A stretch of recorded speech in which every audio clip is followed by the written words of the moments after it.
Hello,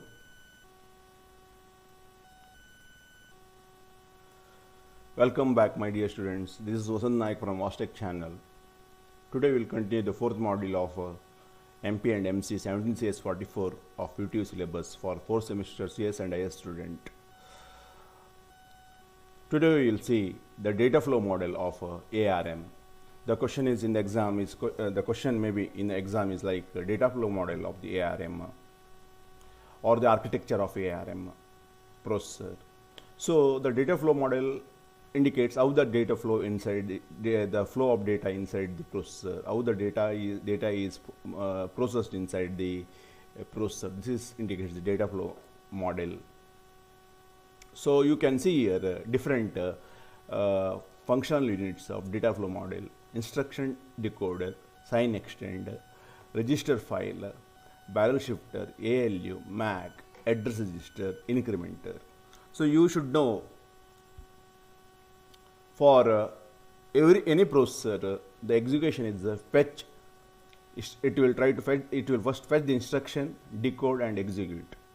For fetching instruction, it need memory address. So who gives the memory address? In our case, program counter, PC. PC indicates the next.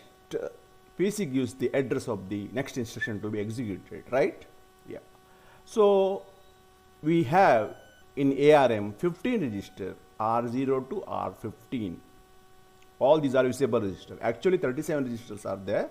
We will come to know later. But in that R0 to R15 is visible register. In that 15th register is called as PC, program counter. So now 15th register, program counter sends the signal to address, to fetch the address to the memory. So think like memory somewhere here at the top of this diagram. From there, instruction is fetched based on the address given by the PC. Now this instruction contains both data as well as the instruction contains both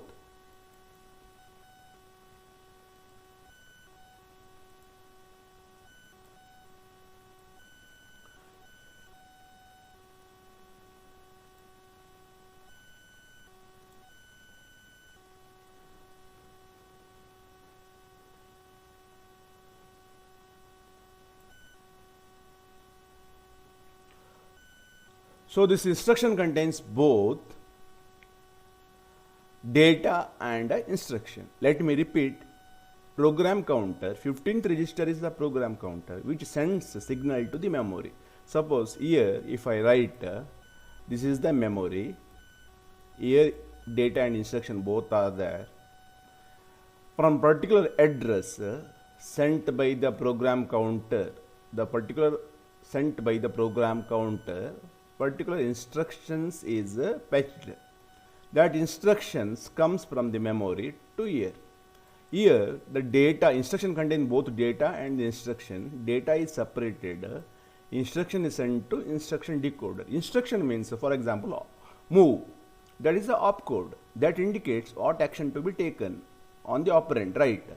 That is decoded by the instruction decoder here, and that will pass the signal to various unit. Here it is not shown. That will pass the signal to various unit what action to be taken. Now data comes to sign extender. You may have question, what is sign extender? As I said earlier in my earlier video, ARM contains 32-bit register, but still it processes 8-bit data, 16-bit data, and 32-bit data. Suppose the 8-bit data comes, the data to be extended to 32-bit. For example, 8-bit data is like 8-bit data. I will write here 8-bit data 14. This will, to represent this, it takes 8-bit. Now this should be extended. It should be made to 32-bit. So it is extended to make 32-bit and stored here in the register file. That is called a sign extend. But you may ask, sign extend. So yeah, Now the question comes, in the data there are positive data, like I can store plus 14, I can store minus 14. That time whether you are going to add 0 or whether you are going to add 1 depends on the sign bit. We have seen sign bit extension in 8086, same concepts apply here. What I want to tell you is we are not going to add only 0, we are going to add 1 also, depends on the sign of the number. That's why it is called as sign extend. So the after that data is stored in the register file. From the register file, one operand goes to ALU, other operand goes to barrel shifter. You will come to know what is barrel shifter later, but barrel shifter will improve the performance.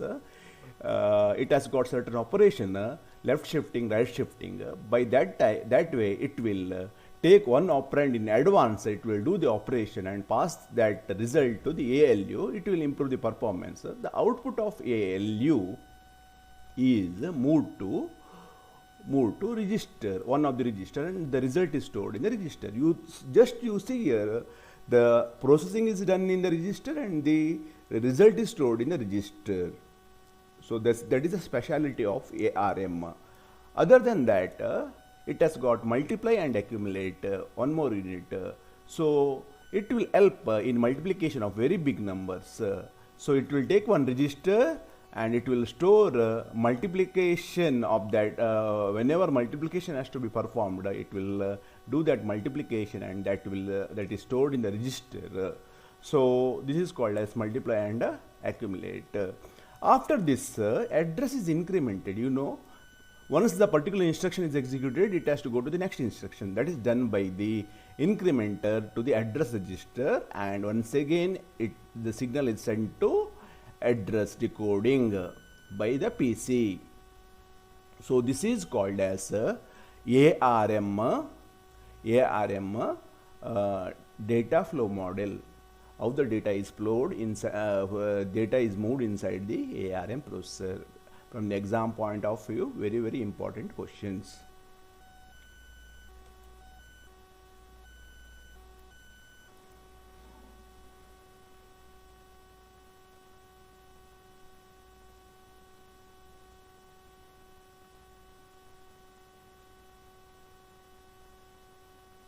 So you have to remember 2 points here. The points are, one thing is, the first one is ARM has got like ARM processor, like all the RISC processor, it has got load and store architecture. What do you mean by load and store architecture? It has 2 instructions, load and store, to move the data into the processor and to move the result to the memory from the processor. That is, load instructions copy the data from memory to the register, and store instruction copy the data from the register to memory. There are no data processing instructions that directly manipulate the data memory. Thus, the data processing is carried out in the register. You can see in the previous diagram here. See, once again, here data comes. Here data comes from the memory. See, this is data comes from the memory, data and instruction, and the result goes to the memory. These 2 directions you can see, result goes to the memory and the data comes. One is called as a load instruction, other one is called as a store instruction to the memory. Memory is not shown here, to the memory.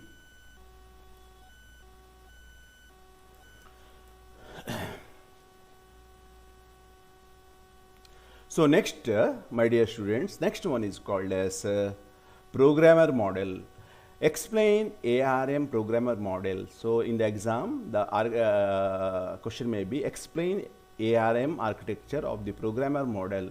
So in that, nothing but how the ARM register can be programmed. So this is called as programmer model. So it contains various registers. So we will first of all, before writing programmer's model architecture, we have to see what are the different types of registers. In ARM, around 37 registers are available, and you can see at a time 15 registers are there in ARM. It is visible. So those 15 registers are R0 to R12. R13 is called as stack pointer. You know stack pointer point to the stack, top of the stack, and we know what is the purpose of the stack also. And next one is link register, LR. And second one is a program counter. You know program counter will indicate which the next instruction has to be executed. So LR is a link register. Link register will store the address when the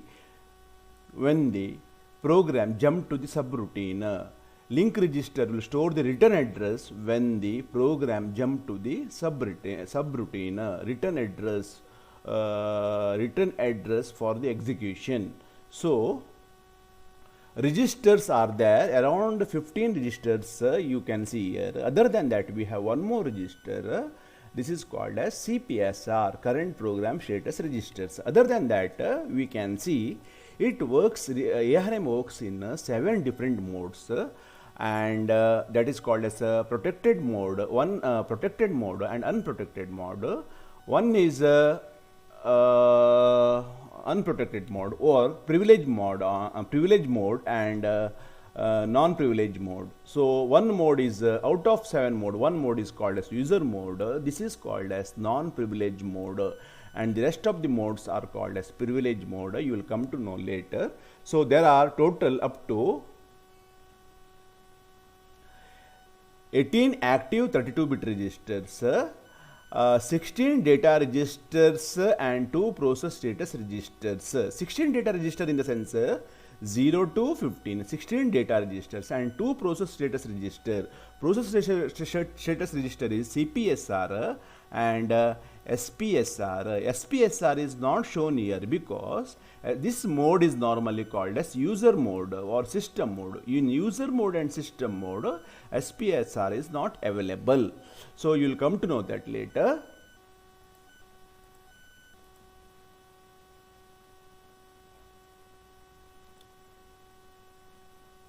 SPSR, the full form of SPSR is a saved program status register. So first we will complete data flow program, this one programmer model of ARM architecture. In the programmer model of this is called as programmer model of ARM architecture. Here you can see different registers, total 37 registers are available, and you can see here, and these registers are banked according to different mode. So which and all modes are there? We can see now user and system, fast interrupt request, supervisor mode, undefined mode, abort mode. These are the mode used by the mode which ARM moves whenever interrupt is called. So 7 modes are there. In that, one mode is called as user mode, that is non-privilege mode, and the rest of the modes are privilege mode. So in user and system mode, these are the registers available. In fast interrupt request mode, these are the registers available.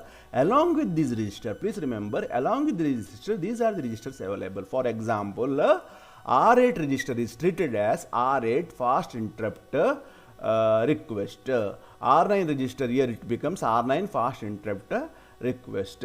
In interrupt request mode, R0 to R12 is available. Other than that, 2 more registers are available here.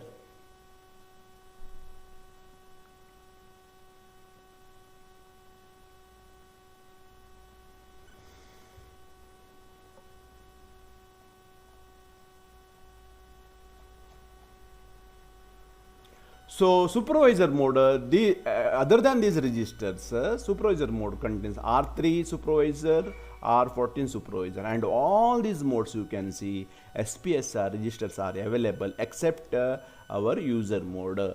These registers are called as banked registers. This is used under particular interrupt. So you will come to know all these things later. This is the programmer model of ARM architecture.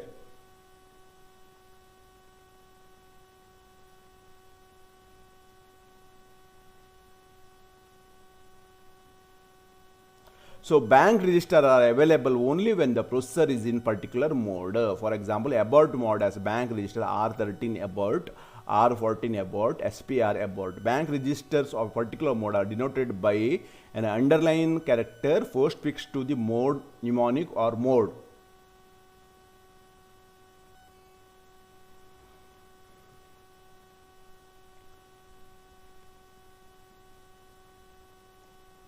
So now we will move to current program status register. So ARM uses current program status register to monitor and control internal operation. What is current program status register? Current program status register is a 32-bit register. It is normally used for to indicate the flag operation of the ALU in terms of flag status. So there are 5 flags are visible. One is zero flag, negative flag, zero flag, carry flag, and overflow flag. First N is negative, Z is 0, C is carry, V is overflow, and one more is there, Q is saturation. So 32-bit registers are divided something like this: flags, status, extension, and control. From our this one syllabus perspective, we will try to understand first byte and the last byte. In the first byte, it indicates the various processor mode, as I explained earlier. Then it will also, fifth bit will also indicates whether the instruction set is thumb state, I mean ARM is operating in thumb state or ARM state. Then say 7th and 6th bit indicates interrupt masks. So all these are different fields of current program status register. So flag fields contains conditional flags. We know what do you mean by conditional flag? Conditional flag based on the conditions. Condition flags indicates condition flags will be activated based on the conditions of the previous instruction. For example, the previous instructions results in 0, arithmetic operation results in 0, 0 flag is activated. So 0 flag is activated based on the previous condition. That is called as condition flags. Previous condition in the previous instruction. That is called as condition flags. Some AR processors have extra bit. This bit is called as Zazzle enabled J bit. This is called as Zazzle enabled processor, which execute 8-bit instruction. So processor mode. There are 2 types of modes are there: privilege mode and non-privilege mode. What do you mean by privilege mode? Privilege mode allows full right to read and write access to CPSR. Non-privilege mode allows to read access to the control field in the CPSR, but still allows read-write access to the condition flags. Please remember, non-privilege mode in the exam while writing you have to write like this only. Privilege mode allows full read-write access to the CPSR, but non-privilege mode allows only read access to the condition field and still allows read-write access to the condition flags. So now, what are the modes? 6 privilege modes are there.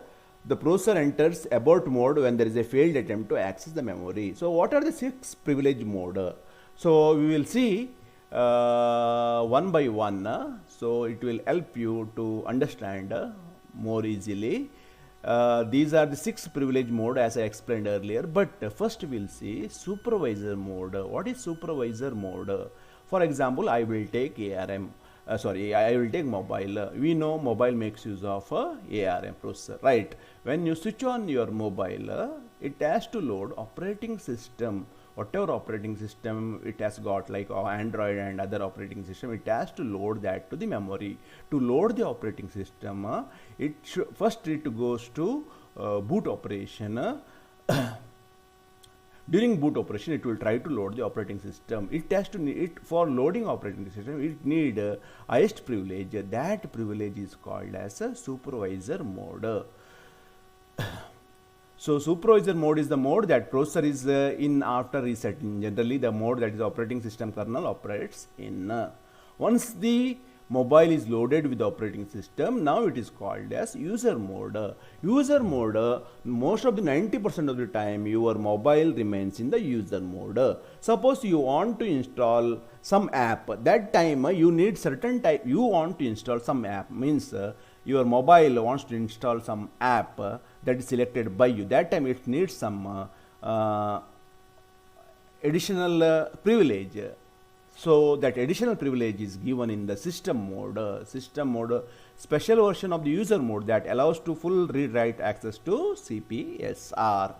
So other than that, whenever you press any icon or any application, that time it executes interrupt and it goes to various interrupt mode.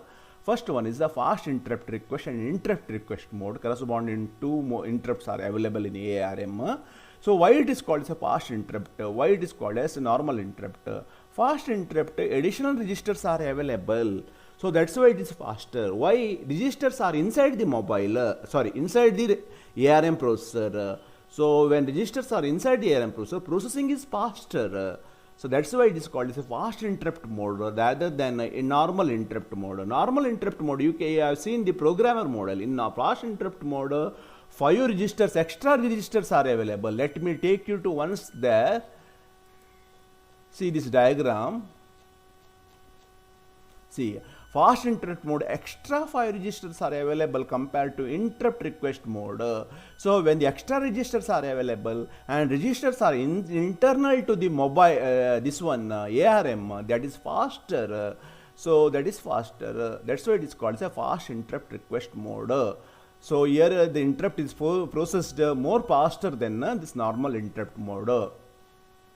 So other than that, we have something called as abort mode. When there is a failed attempt to access the memory, abort mode, it goes to abort mode. And undefined mode, when the processor encounters some instruction that is not recognized by the operating system or ARM, then that goes to undefined mode. One non-privileged mode is user mode. User mode is a non-privileged mode, and please remember 90% of the time your mobile remains in the home screen. That is called as user mode.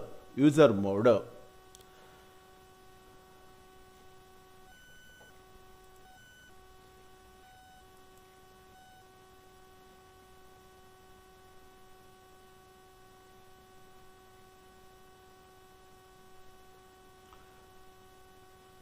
So you can see in all mode there is a saved program register.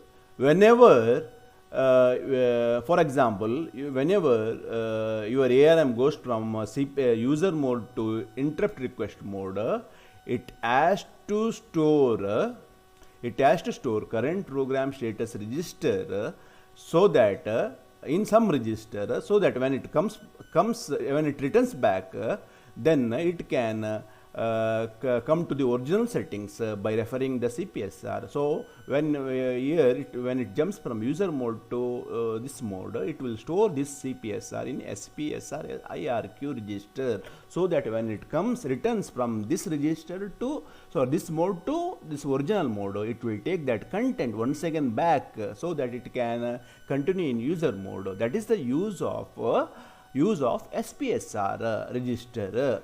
That is saved program status register. But in user mode, there is no CPSR. User mode is the normal. It is the home screen of your mobile. From there it goes to some other mode. But it is the original point. Here there is here it is not required to store this one SPSR. So when it moves from this mode to the other mode, CPSR is stored in SPSR. So that's why here there is no SPSR, because it is the starting point. Here there is no SPSR.